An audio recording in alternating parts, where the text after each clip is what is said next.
You're still live with us on Report Desk Africa. Many thanks for staying with us. Now, in the vibrant city of Johannesburg, South Africa, a powerful demonstration of unity and solidarity unfolded across the Nelson Mandela Bridge as thousands of individuals from various political parties, civil society, and workers' unions marched through the streets, united to speak against the ongoing war in Gaza under the banner UN International Solidarity March. Now, News Central's Bongani Siziba was at the demonstration and she had this report for us. All ages represented, both young and old, filled the streets, running together under one banner, each demonstrator holding high their banners adorned with powerful messages of anger and solidarity. Their voices echoed across the city as they chanted slogans and voiced their frustrations towards Israel Prime Minister Benjamin Netanyahu. Today in South Africa, we are for the first time marching together, declaring ourselves that we cannot afford to take a sectarian approach. We will hold each other's hands to demand peace and freedom for the people of Palestine. Amongst the sea of protesters, there were those who have dear family members living in Gaza and are bearing the heavy burden of worry and anxiety every day. We actually do have some relatives in Palestine, yes, more in Egypt, but yes, we do have, and I think that is the reason why it hits home, and that is the reason why we are here. My heart breaks. I don't even know how to say it. My heart hurts every time. I cannot even open social media, just knowing that I'm going to be seeing another little baby being killed. The Israel president, you are not a good president at all, as you don't take action for any good human rights, and you don't deserve anything good for you and your country, because you guys are very bad people and you are taking away the rights of every human being in Gaza and Palestine. It's just not right, and we can't support this with you anymore. Prayers and slogans for a much-needed ceasefire resonated through the crowd, their hopes for peace evident in their determined chants. With each step they took, they carried the hopes and prayers of those affected by the conflict, knowing that their unity and collective voices has the power to make a difference. The Palestinian people, they are fighting for their rights of living. All they want is to live. All they want is to have a sovereignty of their land. They want to have the rightful owners of the land, because we understand that the Zionism, it comes there as in a form of divide and rule, that kind of a division. In the demand for South African government to act against Israel embassy and businesses. As the sun began to set over the city, the march concluded, but the fight for justice and solidarity did not. The echoes of these protesters will continue to linger in the hearts of those who have participated, fueling their determination to continue advocating for peace, keep raising awareness, and to demand an end to the suffering in Gaza.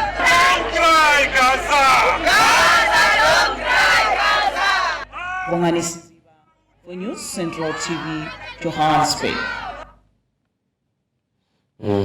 Report there from our very own Bongani Siziba down in South Africa, showing us what it's like. Now, we've seen these kind of marches and protests across the world, across several countries in the world, and now we're seeing in South Africa. Joining us to shed more light on this is the spokesperson for South African Federation of Trade Unionism. We're talking about Trevor, Shaku. Trevor, thank you for joining us this evening. Good evening, and thanks for having us. Good evening to you, Trevor.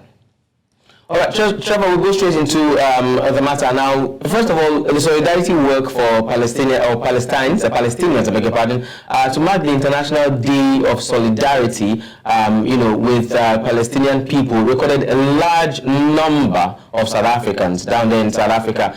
Why does this call for, a free Palestine? Why does this call for a free Palestine resonate with many South Africans? One will be wondering, what exactly is the relationship? Why are South Africans, showing solidarity for Palestinians?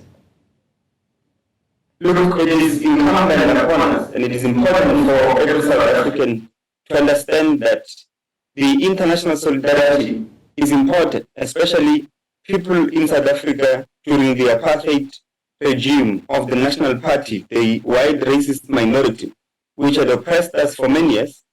And it was because not only of the struggles of the black working class inside the country that fought to demise that particular system, but it was also because of international community. International community had come together to institute boycotts, divestments, and sanctions against South African interests in the form of cultural, academic, and economic boycotts. Those were instituted for nothing but to be in solidarity with the South African people, the black working class in particular, who were oppressed. And therefore, this, in our view, is just a fresh memory from a few years ago when we were denied rights, when we were discriminated based on race, when we were denied opportunities in the economy, and when our lands were seized and occupied by the racist regime of the National Party.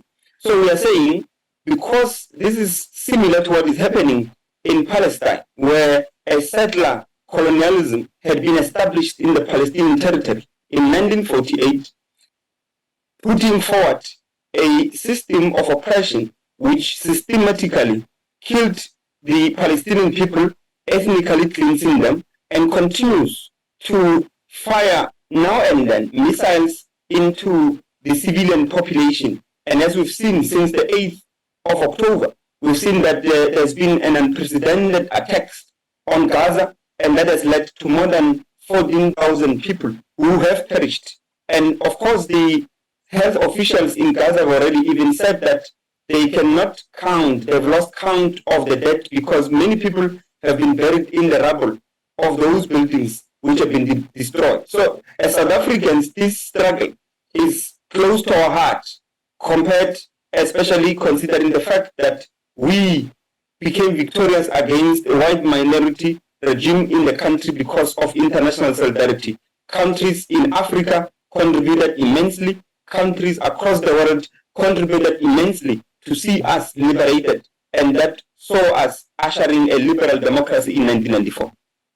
You know, Trevor, it's quite understandable that South Africans can totally relate to the struggles going on in Gaza because, of course, you know, the apartheid region and the things that South Africans went through, just like you mentioned, until they were liberated. And looking at the support that, you know, this war has garnered, it's not just from South Africa. Different countries, including South Africa, are coming out to say no to the war in Gaza. They're saying that there is a need to boycott and isolate Israel until it hurts. Do you think that this is the right approach, though? I think it is the right approach, but not adequate. It is not adequate in a sense that currently we're going out in the streets to demonstrate against a regime that is actually not listening to anyone because they have got an imperialist backing of the United States and some European imperialists in the form of UK, Germany, and France. So in that case, this particular regime, the Zionist racist regime in Israel, is not going to listen. So our protests might fall in deaf ears, and therefore that is an indication that we need to do something concrete. And in our view, and in the assessment of the South African Federation of Trade Unions, we have come to the conclusion that we've got to lobby for the total expulsion of the ambassador from Israel in our country. Because what happened in our parliament a few days ago was the closure of the campus of the embassy of Israel, but that did not lead to the cutting of all diplomatic ties with Israel. So we think on the political side, the first thing that ought to be done following the closure of that embassy is to cut all diplomatic ties and expel the ambassador and his fellow staff. That's the first thing. The second thing is on the cultural and academic plane. We're calling for cultural and academic boycotts of Israeli institutions, especially of those academics who are currently justifying and rationalizing the racist regime that continuously is killing and genociding the Palestinian people. We are saying these people should not be given a space in the academia internationally, that these people should not be given a space to lecture, to publish, and to fester and propagate their ideas, because what they are doing is to defend a regime that has demonstrated over 75 years that it is not willing to respect the human rights of the Palestinian people, to respect the international law, and to respect the resolutions of the United Nations. The third thing that we are calling for is on the economic side, is to say that on the economic side, the struggle at least had to be two-pronged. The first one depends on us as the South African Federation of Trade Unions and other trade union federations in our country and even in the region and in the continent entirely, lobbying to boycott the goods which are produced from Israel, which are imported into our country, to boycott goods that are produced in our countries with capital that comes from Israel. For instance, Israel's company called Central Bottling Company, Milko, bought a South African dairy company, the biggest and oldest South African dairy company called Trevor, which produces all sorts of dairy products. It bought it in 2019 and continues to produce in that particular regard. There are people who are on the Jewish Board of Deputies in South Africa who are currently supporting the Zionist regime and are, of course, circulating their own goods in our countries in terms of textile and others. So we are saying this is the first prong of that particular economic boycott. But the second part of the economic battle to concretely support the Palestinian people lie in us expropriating all the economic interests in our country that come from Israel. Excuse me. Now, Trevor, it's interesting that you've spoken about the economic part, you've spoken about the political part and education as well. And the political angle is where I was going to jump through my next question from. Now, last week, a majority of South African lawmakers voted in favor of a motion calling for the closure of Israel's embassy and the suspension of diplomatic relations, like you clearly mentioned. Now, this action is largely symbolic and will be up to President Cyril-Ramaphosa to implement or not to implement, as the case may be. Do you think that the president will implement this? And what would be the implication of his actions or inactions, as the case may be, on the country? They haven't changed the motion before it was voted. So the opposition party called the EFF put the motion that said close the embassy and cut all diplomatic ties, suspend the ambassador and declare the ambassador non grata. What happened was that the ANC amended the motion and removed the part which required for the suspension of the diplomatic ties. So what only was voted for was the closure of the embassy, but did not cut entirely the diplomatic ties we have with Israel. So we think they may go a step in closing the embassy, but they are not willing to cut the diplomatic ties with that particular country. And that is the reason why yesterday we called on their hypocrisy to say, you have for more than 29 years declared your support to Palestine, but you are not acting in concrete ways to show that particular support, because you have maintained the relationship diplomatically, you have maintained the relationship economically, culturally, and sport-wise with Israel. And on the other side, whenever we march against Israel, you want to join our marches, because they were part of the march we had yesterday, which is a contradiction and shows a hypocrisy on their part. So we do accept that they may implement the motion, or rather the resolution of closing the embassy, but they are not willing to cut the diplomatic ties. And in fact, this is demonstrated by the Minister of International Relations, Minister Naledi Pandor, who came out a day or two later after the voting of that particular motion to say we can't afford to cut all diplomatic ties with Israel. So that just demonstrates that they are not willing to cut all diplomatic ties. You see, Trevor, I mean, we've had cases of, this solidarity walks, not just in South Africa. We've had that by the Palestine people. We've had that in other countries, supporting these people, asking for a cessation. The question here is, even though we're saying that, we're standing in solidarity with these people, there's only so much that we can do. There's only so much we can say, because this is not the first time that we're having solidarity walks. So the question remains, how effective will this be? How far would it go? Are there any concerted efforts made by the international organizations or international bodies to escalate this and ensure that there is a proper ceasefire? And don't forget, even in Africa, some time ago, there was a war and, a ceasefire was declared, but they didn't even adhere to it. So what is the guarantee that even if they agree that there will be a ceasefire, they're going to, or hold up their own end of the bargain? That's the reason why as SAFTU we are not only calling for the ceasefire, but we are calling for the demolition of the settler minority racist Zionist regime that has been established there in that part of the land. Because the mistake that many would make is to think that we are merely rising because of the 7th of October 2023. But we are not rising on that basis. We are clear. We are rising on the basis that this is a systematic killing, a systematic genocide, a systematic discrimination and development, a segregation development that has been taking place in that part of the land where an occupation was the foundation of Israel itself. So we are saying oppression must end, and therefore this should not mean after the ceasefire we must also go back to our normal lives. And that's the reason why our main point and our strong point is not necessarily on cutting the diplomatic ties. Those are necessary to ensure that you isolate Israel.